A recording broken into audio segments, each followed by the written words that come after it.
किन्नर चुड़ैल। गोरखपुर नाम का एक गांव हुआ करता था। उस गांव में ज्यादा लोग नहीं रहते थे। उस गांव में एक गर्भवती विधवा औरत रहती थी। उस औरत का नाम कमला था। कमला अपने घर में अकेली रहती थी। उसके पति की सारी जायदाद उसके नाम हो गई थी, पर सभी गांव वाले उस औरत को मनहूस औरत समझा करते थे और सभी उससे नफरत किया करते थे। एक बार कमला राशन की दुकान पर खाने का सामान खरीदने जाती है। भैया जी, जरा 1 किलो दाल चावल देना। अरे हाय हाय हाय हाय हाय! अरे मनहूस औरत, मेरी दुकान में अपशुगन करवाने आ गई क्या? हैं? चल जा यहाँ से, मैं कुछ नहीं देने वाला हूँ तुझे। भाग भाग यहाँ से, चल जा, निकल। भैया जी, ऐसा मत कहिए, मैं गर्भवती हूँ, मुझे खाने की बहुत जरूरत है, मुझे खाना दे दीजिए। दुकानदार कमला को वहां से धक्के मारकर भगा देता है। तभी कमला रोते रोते उस गांव के किन्नरों के इलाके में आ जाती है। गांव वाले किन्नरों को उसी इलाके में रखा करते थे, क्योंकि वो लोग किन्नरों को पसंद नहीं करते थे और उनके इलाके में रहने से मना करते थे। तो किन्नरों ने उसी गांव में अपना एक इलाका बना लिया था। जब किन्नर लोग देखते हैं कि एक गर्भवती महिला रोते रोते उनके इलाके में आ गई है, तो सारे किन्नर कमला के पास जाकर उसका हाल पूछने लगते हैं। क्या हुआ बहन, तुम्हारी गर्भवती अवस्था में इतनी बुरी हालत कैसे? तुम रो क्यों रही हो? तुम डरो मत, हम तुम्हें कोई नुकसान नहीं पहुंचाएंगे। तुम शांत होकर सब बताओ कि हुआ क्या है। मैं कमला हूँ, मैं गांव के दूसरे इलाके से आई हूँ।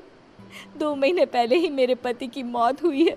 मुझे गांव के लोग मनहूस मानते हैं, क्योंकि मैं विधवा हूँ और गर्भवती भी। वहाँ के लोग मुझे खाने के लिए कुछ बेचने के लिए भी तैयार नहीं, जिससे मेरा गुजारा नहीं हो रहा था। कोई बात नहीं कमला, हम तुम्हारा ख्याल रखेंगे। किन्नर लोग कमला को एक खाली घर में रहने के लिए जगह दे देते हैं और उसकी देखभाल भी करते हैं। कुछ ही महीने बाद कमला अपने बच्चे को जन्म देती है, पर अफसोस, कमला बच्चे को जन्म देते ही अपनी जान गंवा देती है। जब सब किन्नर बच्चे को देखते हैं तो बहुत खुश हो जाते हैं, क्योंकि वो बच्चा भी किन्नर ही था। कमला ने एक किन्नर बच्चे को जन्म दिया था। अब इस बच्चे की देखभाल कौन करेगा? हम तो इस बच्चे को गांव के दूसरे इलाके में भी नहीं भेज सकते। और तो क्या हुआ, इस बच्चे की माँ नहीं रही तो हम इसे पालेंगे। अब ये हमारे इलाके में रहेगा, हमारे साथ रहेगा। फिर वो किन्नर उस किन्नर बच्चे को गोद ले लेते हैं, उसका नामकरण कराते हैं। उस किन्नर बच्चे का नाम शक्ति रखा जाता है। देखते ही देखते शक्ति बड़ी होने लगती है। उसके रंग रूप बहुत सुंदर थे। वो बहुत सुंदर किन्नर दिखती है। एक दिन शक्ति एक किन्नर से पूछती है, माँ जी सुनिए ना, ये गांव के दूसरे इलाके में भी तो लोग रहते हैं, तो हम वहाँ क्यों नहीं जाते? हम उनसे अलग क्यों रहते हैं? शक्ति, क्योंकि वो लोग हमारे जैसे नहीं, वो लोग हमें पसंद नहीं करते, इसीलिए हम उनसे अलग रहते हैं। क्यों?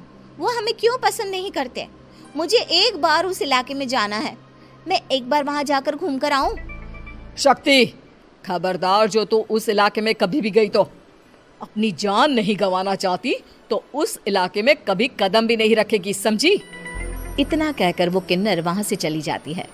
शक्ति उस किन्नर की बात सुनकर बहुत रोती है।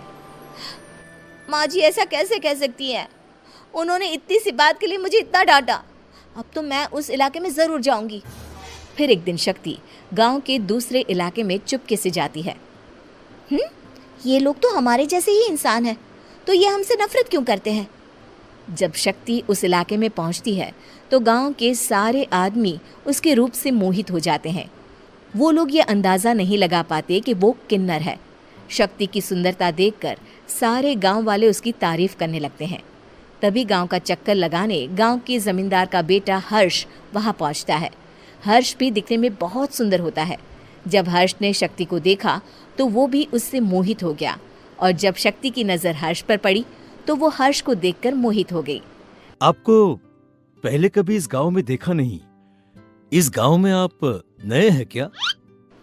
जी नहीं, वो मैं बस। तभी शक्ति बोलते बोलते रुक जाती है और मन में सोचने लगती है, अगर मैंने इनको बता दिया कि मैं दूसरे इलाके से आई हूँ तो वो समझ जाएंगे कि मैं किन्नर हूँ, इसलिए मुझे इनसे झूठ ही बोलना पड़ेगा। शक्ति हर्ष को कहती है, जी हाँ, मैं इस गांव में नई आई हूँ, यहाँ अकेली रहती हूँ। वैसे आप कौन है? आप भी इसी गांव में रहते हैं? जी हाँ, मैं इस गांव के जमींदार का बेटा हूँ। आपको किसी भी चीज की जरूरत पड़े तो आप मुझे बता देना, मुझे अच्छा लगेगा। ऐसे ही शक्ति और हर्ष एक दूसरे से रोज मिलने लगते। वो दोनों अपने प्यार का इजहार करने एक दूसरे से मिलने जाते हैं। तभी शक्ति का पीछा करते करते एक किन्नर वहां आ जाती है। शक्ति, शक्ति, मैं तुमसे बहुत प्यार करता हूँ। मैं तुमसे शादी करना चाहता हूँ। क्या तुम मुझसे शादी करोगी? हाँ हर्ष, मैं तुमसे शादी करूंगी, पर मैं तुमको अपने बारे में एक सच्चाई बताना चाहती हूँ जो मैंने तुमसे छुपा कर रखी है। तभी उनके बीच में ही वो किन्नर आ जाती है। शक्ति, तेरी हिम्मत कैसे हुई ऐसा करने की? वो किन्नर शक्ति को खींचकर गांव के जमींदार के पास ले जाती है। हर्ष भी वहां शक्ति को बचाने के लिए पहुंच जाता है। जमींदार शक्ति और हर्ष के प्यार